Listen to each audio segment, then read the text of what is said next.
বাংলাদেশের সাংবিধানিক নাম গণপ্রজাতন্ত্রী বাংলাদেশ পরিবর্তন করে বাংলাদেশ জনকল্যাণ রাষ্ট্র বা people's welfare state of Bangladesh নামকরণের প্রস্তাব দিয়েছে ইসলামী আন্দোলন বাংলাদেশ। বৃহস্পতিবার দুপুর 12টার দিকে দলের মহাসচিব প্রিন্সিপাল হাফেজ মাওলানা ইউনুস আহমেদের নেতৃত্বে একটি প্রতিনিধি দল জাতীয় সংসদ ভবনে জাতীয় ঐকমত্য কমিশনের কার্যালয়ে উপস্থিত হয়ে এ প্রস্তাবনা জমা দেয়। এদিন কমিশনের সহসভাপতি অধ্যাপক আলী রিয়াজের কাছে তারা লিখিত মতামত জমা দেন। লিখিত মতামতে দলটির পক্ষ থেকে বলা হয়, রাষ্ট্রের নামের মধ্যে যেন জনগণের কল্যাণ নিশ্চিত করার দর্শন প্রতিফলিত হয়, সেজন্য people's welfare state of Bangladesh নামটি প্রস্তাব করছি।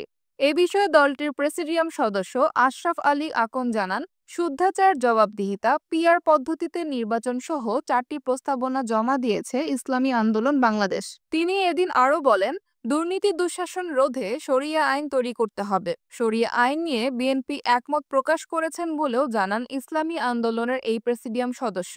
প্রতিনিধি দলে আরও ছিলেন যুগ্ম মহাসচিব মাওলানা গাজী আতাউর রহমান ও ইঞ্জিনিয়ার আশরাফুল আলম, সহকারী মহাসচিব মাওলানা আহমদ আব্দুল কাইয়ুম প্রমুখ।